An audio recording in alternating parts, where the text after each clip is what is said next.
travaux du dialogue national inclusif se sont poursuivis ce vendredi 5 avril sur le site du stade d'Angonje. Le bureau du dialogue a fait à titre l'ensemble des structures destinées à la formation des présidents, des rapporteurs, des secrétaires, bref, des membres des bureaux, des commissions et sous-commissions.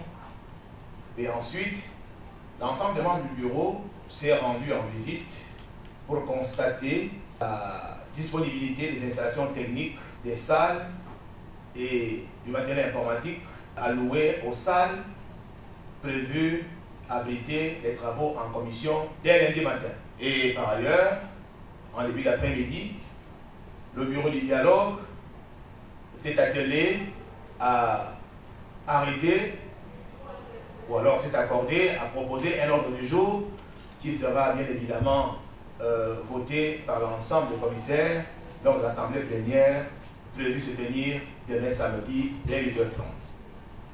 Alors, le déroulé que j'annonçais en préparation hier est arrêté de façon définitive ainsi qu'il suit.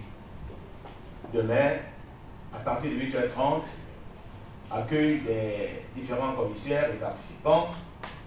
Et ensuite, la première grande ponctuation sera la locution du président du dialogue national inclusif. Et ensuite, nous passerons à la présentation et à l'installation des présidents des bureaux des commissions et sous-commissions.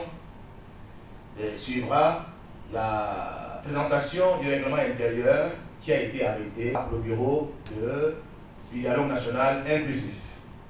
Suivra la communication du calendrier général des travaux de lundi jusqu'à la clôture prévue pour la fin du mois d'avril.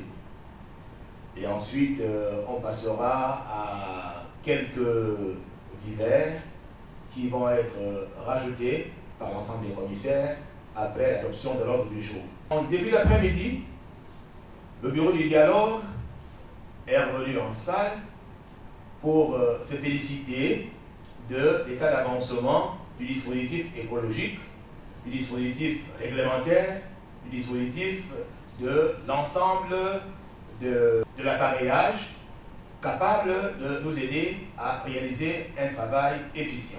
Le bureau du dialogue national inclusif convoque de ce fait l'ensemble des personnes conviées au dialogue, à savoir les membres du bureau, les commissaires, les personnes ressources, les observateurs, ainsi que l'ensemble des organes de presse à arriver sur le site d'Angonje de façon massive demain dès 8h30 pour le début de la première plénière des assises de ce grand dialogue national inclusif.